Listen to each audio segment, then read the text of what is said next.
जी बिल्कुल, city 42 platform से मैं हूँ सैयदा उसवा फ़ातिमा और आज की हमारी जो स्टोरी है वो काफ़ी रिवायत से और सकाफ़त से जुड़ी हुई स्टोरी है। गुड़ बनाने का रवायती तरीका जो है वो आज की नई नस्ल को मालूम नहीं, ना मैं भी इसी नई नस्ल का हिस्सा हूँ, मुझे भी नहीं मालूम। तो मैं चाहती हूँ कि आज मेरे साथ आप सब भी देखें कि गुड़ कैसे बनाया जाता है। ये जो गन्ना है इसको एक बहुत ही सेहतमंदाना चीज़ में जो है वो तब्दील कर दिया जाता है, जिसका इस्तेमाल आज जो है वो काफ़ी घरों में और चीनी का बहुत आदि है गुड़। यकीनी तौर पर आप ये देख सकते हैं जी, इसको कहते हैं वेलना। वेलने के अंदर दिया जाता है गन्ना और निकाला जाता है रस, जिसको फिर किया जाता है इकट्ठा। इस रस से जो है ये तमाम जो है वो काम मुकम्मल किया जाता है, गुड़ बनाया जाता है और बड़ी तादाद में इस जो है वो रस को इकट्ठा किया जा रहा है। आप देख सकते होंगे गुड़ गन्ना डाली जा रहे हैं और रस जो है वो निकाली जा रहे हैं। बड़ी मेहनत का काम है यकीनन।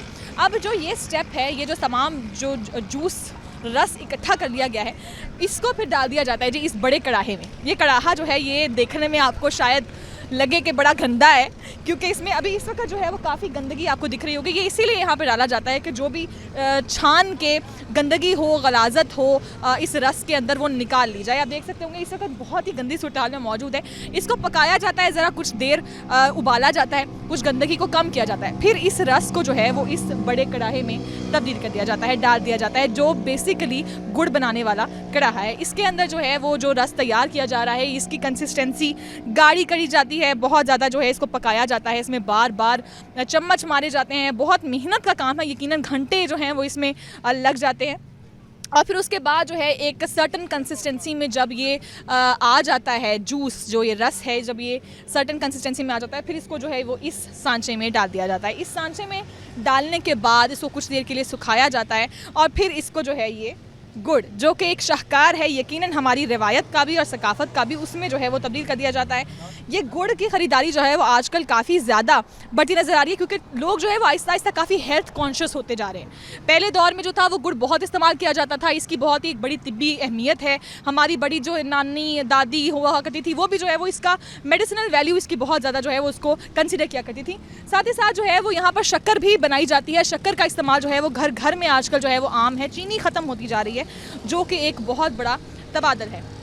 साथ ही साथ ये गुड़ किस तरह से तैयार किया जाता है, इसमें जो है वो क्या क्या चीज़ें डाली जाती हैं। बिलखसूस यहाँ पर जो है वो कुछ मिठाइयाँ गुड़ से तैयार की जाती हैं, उनको बेचा जाता है, जो कि जिनसे जो है हमारा कोई ख़ास आशनाई है नहीं। जिस तरह से ये जो है वो मिठाई तैयार की गई है, ये मैंने तो पहली दफ़ा देखी है अपनी ज़िंदगी में और यकीनन अवाम ने भी नहीं देखी होगी, लेकिन ये बहुत ही मज़े की है, क्योंकि मैंने पहली दफ़ा आज ट्राई किया है। मुझे पता चला है कि गुड़ से भी बहुत अच्छी अच्छी चीज़ें बनती हैं और हमें ट्राई करनी चाहिए, क्योंकि ये एक बहुत ही सेहतमंदाना चीज़ है।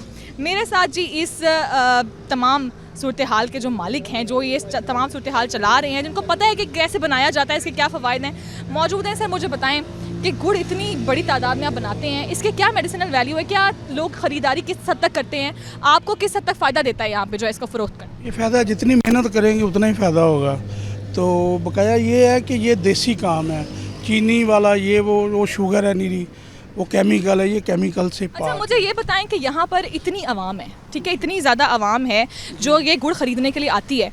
आप लोगों का कारोबार कब से चल रहा है, आपको कितना फ़ायदा दे रहा है, मतलब कोई कारोबार चमक रहा है या बस ऐसे ऐसे? बस अपनी रोज़ी रोटी कमा रहे हैं जी। ठीक है। अच्छा मुझे ये भी बताएं कि सुबह से शाम हो जाती है, कितना काम लगता है, कितनी मेहनत है, क्योंकि हमारे लिए तो मेरा तो फर्स्ट एक्सपीरियंस है, मैं देख रही हूँ कि यहाँ पे सारा काम हो रहा है, तो आप यकीनन अरसे दराज से कर रहे हैं। आप मुझे बताएं कि कितनी मेहनत लगती है तमाम काम? ये मेहनत सुबह तकरीबन नमाज के बाद फ़ौरन उठ जाते हैं, तकरीबन रात 8 बज जाते हैं, मेहनत कर रहे हैं, आवाम की खिदमत कर रहे हैं। अच्छा मुझे ये भी बताएं कि ये गुड़ जो है वो कुछ लोगों को ये भी लगता है कि भाई क्योंकि रोड साइड पे बनाया जाता है तो ये कहीं गंदा ना हो, कोई इस तरह का ना हो, तो ये आप आवाम को क्या यकीन दहानी कराना चाहते हैं कि भाई गुड़ जो है ना ये बेहतरीन ऑल्टरनेटिव है चीनी का? अल्हम्दुलिल्लाह, जो बिल्कुल आपके सामने सफाई, आप अचानक आए हैं, आप लोगों ने देखा ये बिल्कुल साफ़ है। क्या कि गलत काम गलत होता है, लेकिन हम लोग सफाई के साथ बनाते हैं और सफाई के साथ सारा कुछ। बिल्कुल बिल्कुल, आपने जाना केमिकल से पाक जो है ये गुड़ है और ये चीनी का ऐसा जो है वो मुतबादल है जो यकीनी तौर पर आवाम के लिए बहुत ज़रूरी है। मेरे साथ एक ख़रीदार भी मौजूद है, हम इनसे भी जानते हैं। मुझे बताएं कि आप काफ़ी यंग लग रहे हैं, मेरी तरह के ही हैं। आप मुझे बताएं कि मुझे तो पता नहीं था कि गुड़ कैसे तैयार किया जाता है। आप मुझे बताएं कि गुड़ जो है वो आपने पहली दफ़ा देखा है या आप अमूमन ख़रीदारी करते हैं? अमूमन मैं इनसे लेके जाता हूँ, इधर से लेके जाता हूँ, तो ठीक है, गुड़ इनका ठीक है, शुगर फ्री है, बिल्कुल बेहतरीन गुड़ है, ताज़ा तरीन तैयार हो रहा है, बिल्कुल बेहतरीन गुड़ है इनका। मैं लेके जाता हूँ, अक्सर इनसे ही लेके जाता हूँ। मैं ना लाहौर से हम आता हूँ इधर सप्लाई देने के लिए, तो इनसे ही लेके अच्छा, मैं तो चीनी का इस्तेमाल कब से रोका हुआ है? चीनी का इस्तेमाल इसमें नहीं है, ये सामने आंखों के सामने बना रहे हैं और ताज़ा तरीन बना के तैयार करके और आंखों के सामने हमें दे रहे हैं। बिल्कुल बिल्कुल, चीनी का इस्तेमाल जो है वो अब नई नस्ल भी ख़त्म करती जा रही है और ये एक बहुत बड़ा और पॉजिटिव चेंज है।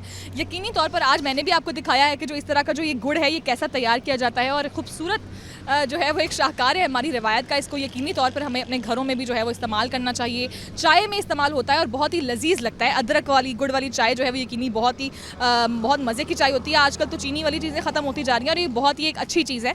और यहाँ पर आवाम का भी यही कहना है कि हमारे घरों में हमारे बच्चे बूढ़े जो है वो यही इस्तेमाल कर रहे हैं और हमारे लिए भी एक बहुत बड़ा चेंज है कि हम अपनी सेहत को जो है वो प्रायोरिटी करें, प्रायोरिटाइज़ करें और इस तरह की चीज़ों से बचें जिनमें केमिकल्स का इस्तेमाल जो है वो बहुत ज़्यादा है। जी।